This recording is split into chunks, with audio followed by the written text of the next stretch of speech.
Hello, Bruce. This is David Kukkola here. Good to have you back on the line, back on the program here on the Traditional Healers Forum. We've been going at it for about a year now, and we've been blessed to have you here giving us the opening prayers. And as we start this new year, 2012, I thought maybe what we could do here, Bruce, is you could explain to people a little bit about what's the meaning, or why is it that we start these programs with a healing prayer, or why do we start our circles and our ceremonies with that prayer? And some people have been asking me if we could maybe give them a little explanation of your feelings about that. And once we go through that, then we can go into that opening prayer. The reason why we always do the prayers before any meeting, we call it before anything else.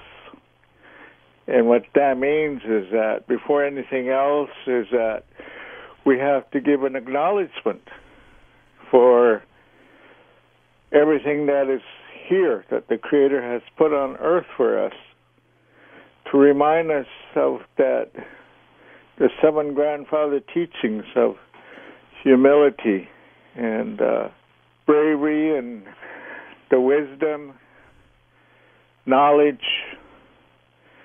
And it's kind of looking into reminding us that there's a greater power of everything that is there, and then for us to kind of bring it back down to, I guess, down to earth, if you may, and to remind us that we need to give a lot of acknowledgement for the things that we have, not so much of what we don't have, but more of what we do have, and that's life. And so when we can think in that way, it gets a little easier for us. And whatever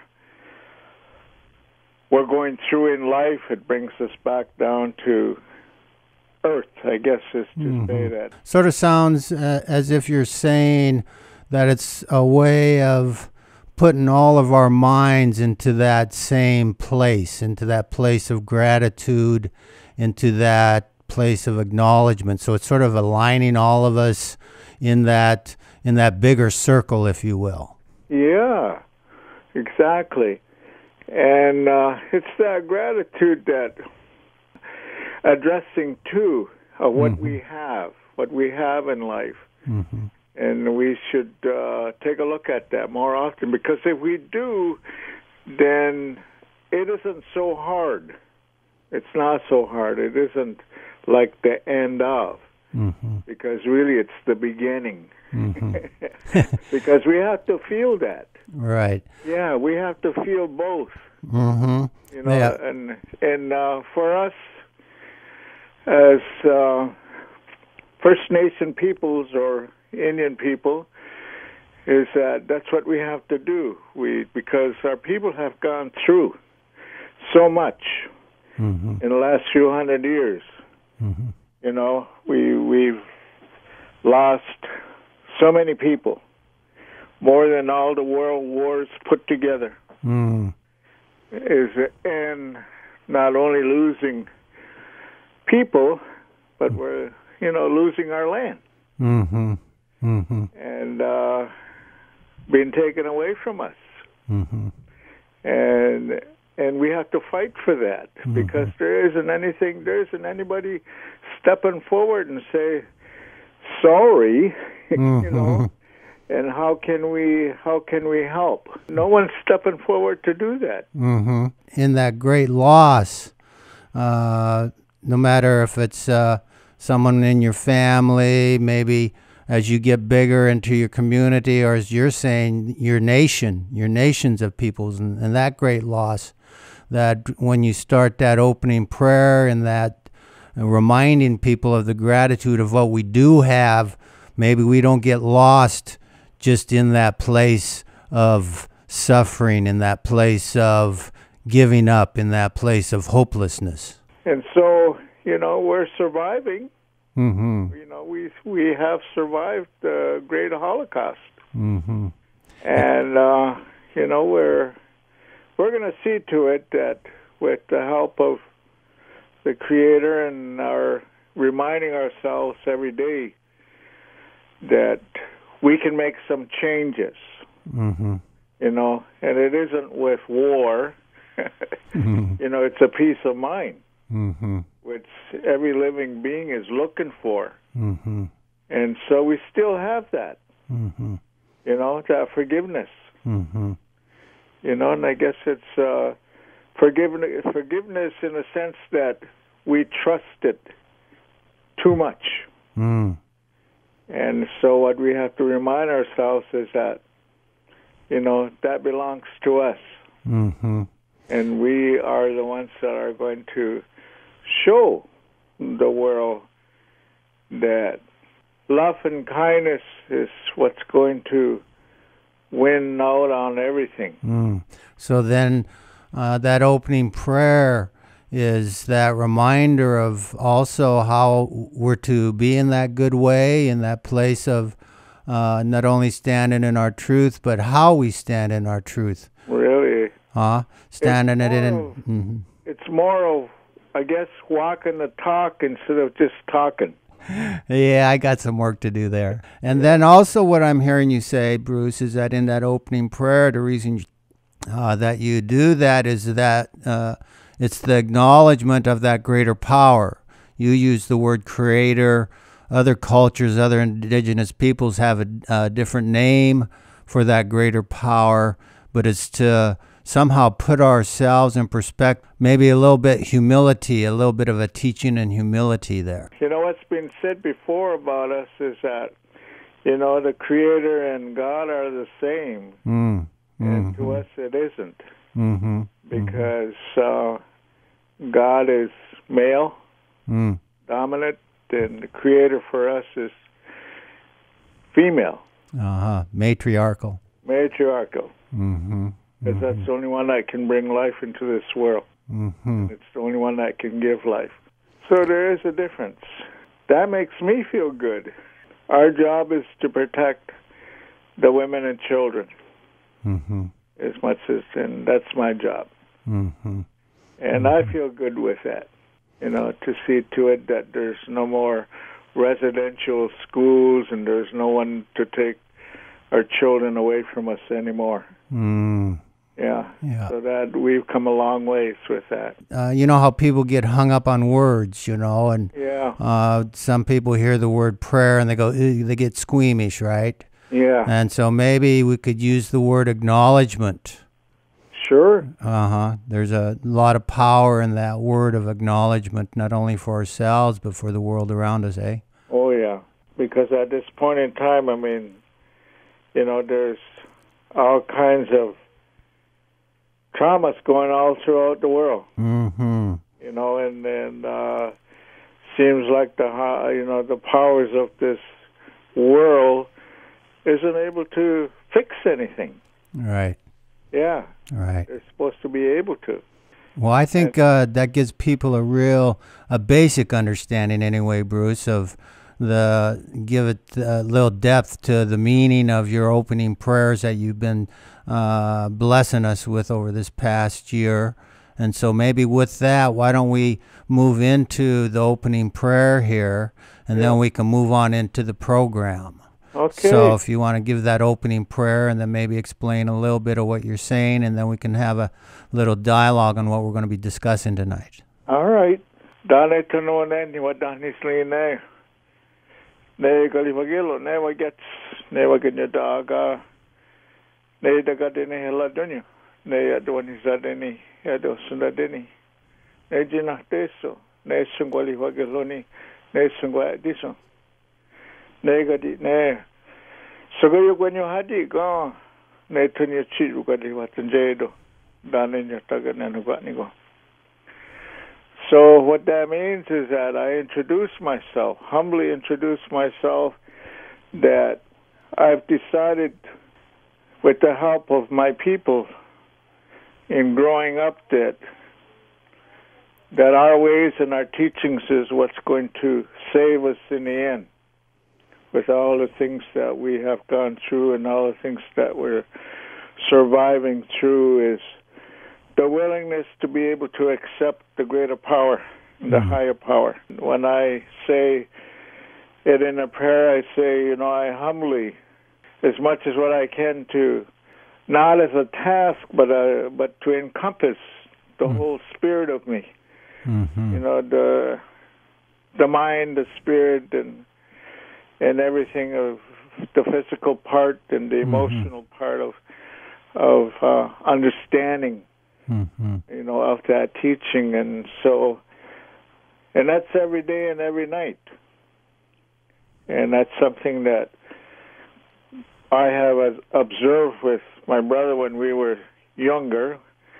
And we watched our grandfather and said, how many times does he pray in a day? So we said, well, we're going to get up early in the morning, and we're going to, because he was a early riser. And so we got up early in the morning, and we watched every step and every move he made through the whole day.